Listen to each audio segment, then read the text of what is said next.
Howdy folks, hope you're all having a good one, and welcome back to a game of throws in World of Warships with Rear Admiral Jingles. And today's throw is brought to us by Hammerhead here, in the ARP Takao, Tier 8 Japanese Premium Heavy Cruiser, in this Tier 8 ranked battle here on the Shards map. Gotta be honest, this matchmaking could have been a lot better. It's about as cruiser hostile as it could have possibly been. Both teams have the maximum number of battleships possible in a ranked battle, 3. There's a carrier, 1 destroyer and 1 cruiser per team. Of course, Hammerhead here is in the cruiser. Now the Takao is a heavy cruiser, but remember, the heavy doesn't apply to the armour. The heavy part in the heavy cruiser designation refers to the calibre of the armament, in this case 203mm or 8-inch guns. And the Takao has a lot of them, 10, in 5 double turrets. The reload's kind of slow, but the shells do hit fairly hard. The high explosive is very good, the armour piercing is, well, it's alright. There's nothing amazing about it, but there's nothing particularly terrible either. As far as the ship's survivability is concerned, it's a bit of a mixed bag. We're looking at 45,000 hit points, which isn't a lot for a Tier 8 heavy cruiser, but it's not bad. On the bright side, the Takao is one of the few Tier 8 heavy cruisers that actually comes with a heal. The armour protection is a bit of a mixed bag though. The bow and stern plating is only 25mm, which means with careful angling you can bounce up to and including 14-inch or 356mm armour piercing. However, this is a Tier 8 heavy cruiser, and most of the battleships at this tier are going to be armed at least with 15, and in a lot of cases 16-inch guns, for which 25mm plating is no protection whatsoever. The good news, as Hammerhead unloads a salvo against the enemy Cossack as he got spotted over there, managed to get the shots away before it could smoke up, but unfortunately none of them score any hits.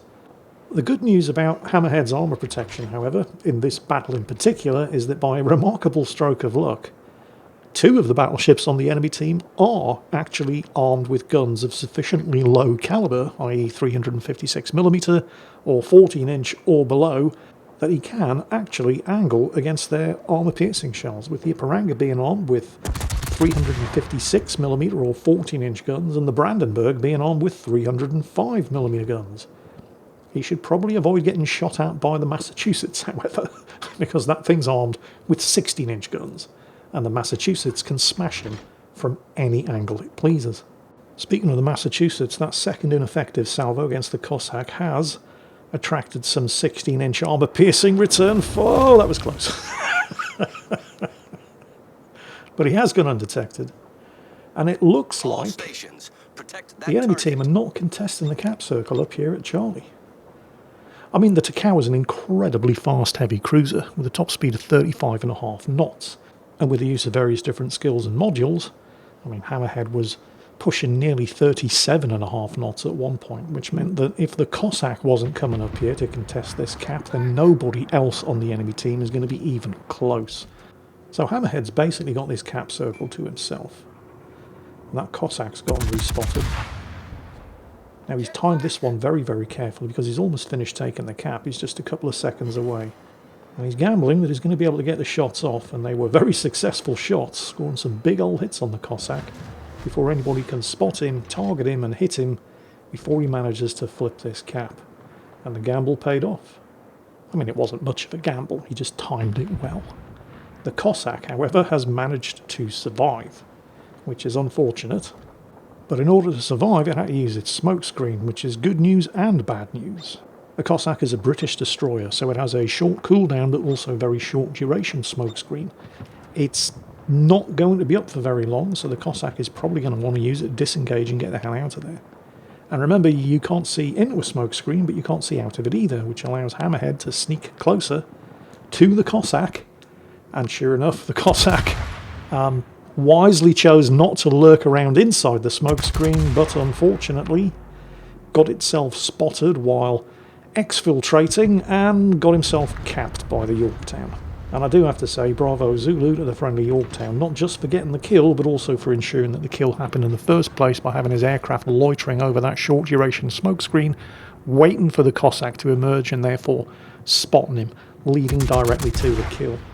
That's not first blood for the Yorktone though. The friendly Lo Yang managed to get himself killed fraction of a second before the enemy Cossack. So we're now in a bit of a destroyer-free zone. Hammerhead now finds himself getting pummeled by the secondaries of both the Brandenburg and the Massachusetts, which is never a good situation to be. The obvious target here is of course the Brandenburg, low on health, burning from stem till stern. Didn't even look like the captain had the fire suppression skill, judging by the number of fires burning on him. It does, however, look as if the Massachusetts might be focusing his secondaries. No, they're coming this way, and so is the enemy cargo. Why the hell?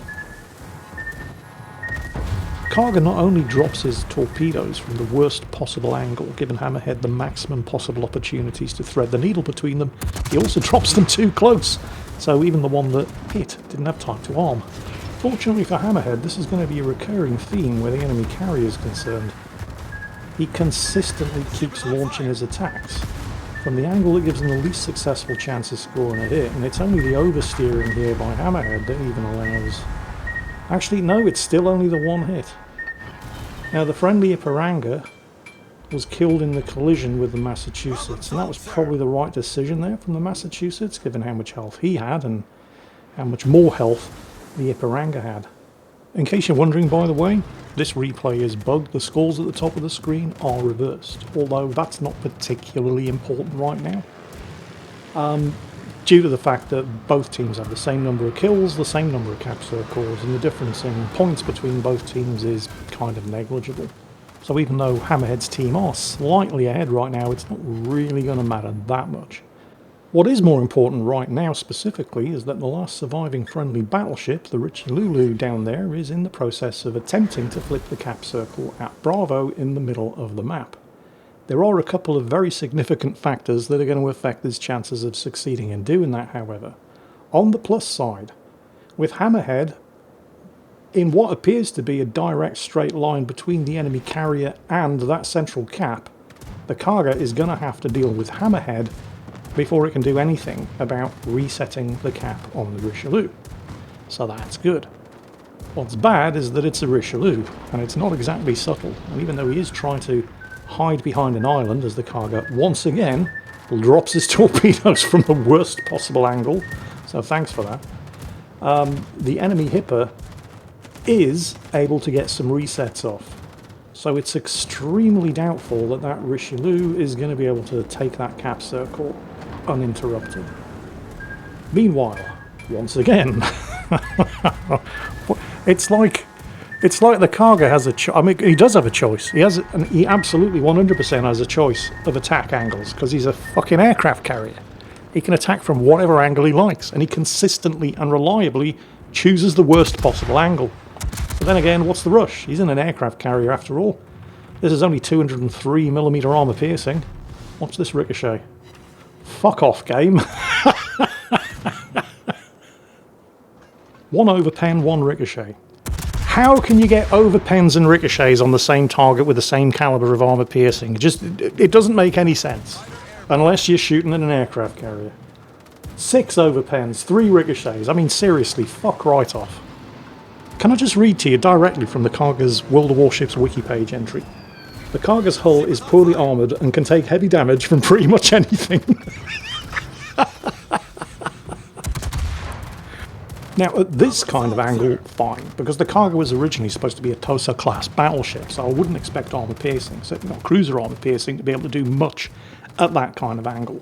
But 8-inch armour piercing coming in from directly overhead and broadside on, ricocheting off an unarmoured deck, fuck off, game. He really should have switched to the high explosive at this point, although, honestly, he's not going to finish the Karga off with his guns, because you're not allowed to sink aircraft carriers with guns, even if they are giving you a perfect target to shoot at. It's a lot harder to justify torpedoes not doing any damage, so he's closing in to ensure that he gets the torpedoes off, as the Karga, well, doesn't really have a lot of choice. He's forced to try to defend himself. But as suspected, even without the assistance from the Karga, the Richie Lulu has gone down without being able to take that central cap, getting himself killed by the Hipper. Although not, I suspect, without being able to do a substantial amount of damage to the Hipper in return. Well, it looks like the Karga is going to actually land a torpedo hit here, but it isn't going to be enough to save him, because those are definitely going to kill him. And there it is. He finally gets a torpedo drop from the right angle, but he launches them way too soon. It's almost as if he thinks he's going to lose control of the aircraft when the carrier is sunk, and so drops the torpedoes way too early. Hang on a minute, it's a premium carrier, isn't it? You can buy the cargo without any knowledge of how to play an aircraft carrier, can't you? Yeah, that's the working theory, and I'm going to stick with it. Even though it probably isn't. Anyway, it's now 2 versus 2. Unfortunately, while the sinking of the cargo has, at least temporarily, pushed Hammerhead's team ahead on points, with the enemy team now in possession of 2 of the cap circles, Hammerhead all the way up here in the northwestern corner of the map and nowhere near any of the other cap circles, despite his 37 knot top speed. It's going to be a while before he's in a position to do anything about the caps, which has given the enemy team, such as they are, the Iparanga and the Hipper over there, all the time in the world to chase down, catch and sink the Yorktown. And by a stroke of coincidence, which is good news for them, and not great news for Hammerhead's team, chasing after the Yorktown is also putting them in the position of being able to take that final cap circle at Charlie, the one that Hammerhead himself took unopposed right at the beginning of the game.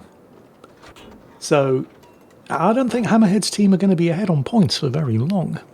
Now, credit where credit's due here, as you can see by the hammering that the enemy Hipper was taking right before he went undetected. Oh, he's back up again.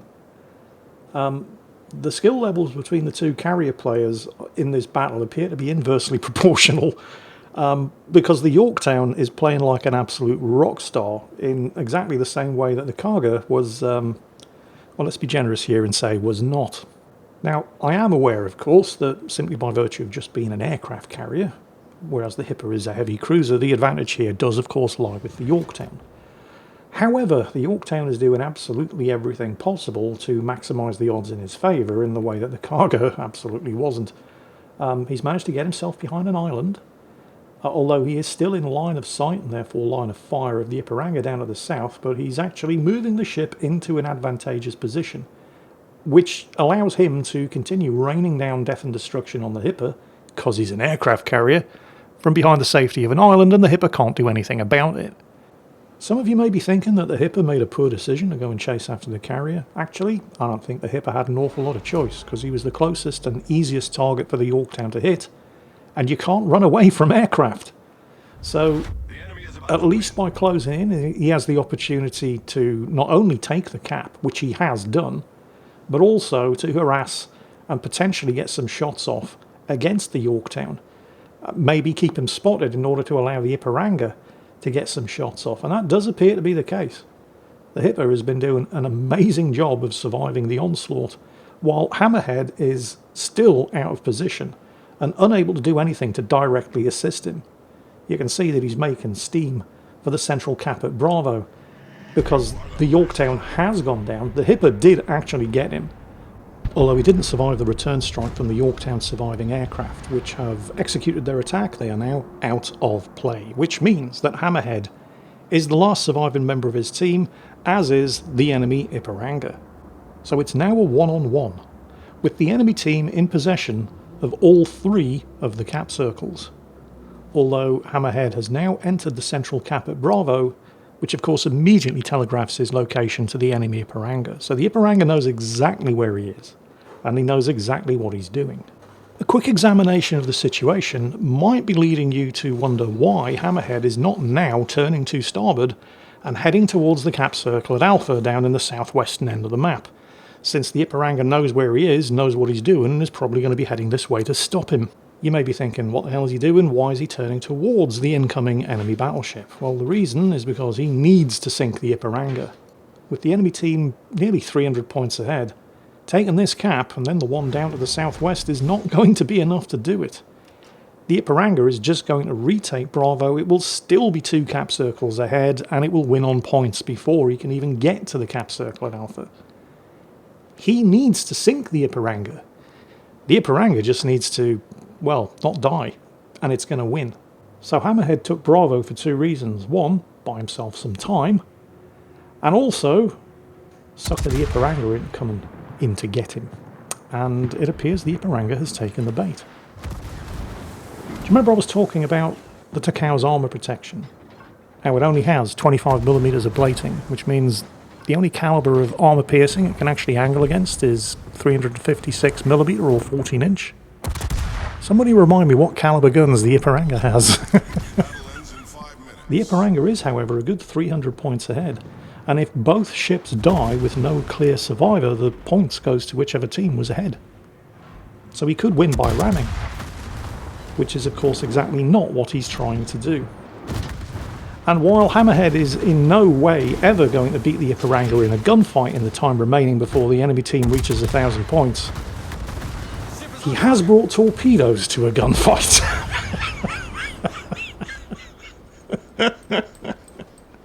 Yeah, all the Ipiranga had to do to win in less than a minute was nothing, just hide behind an island and watch the timer.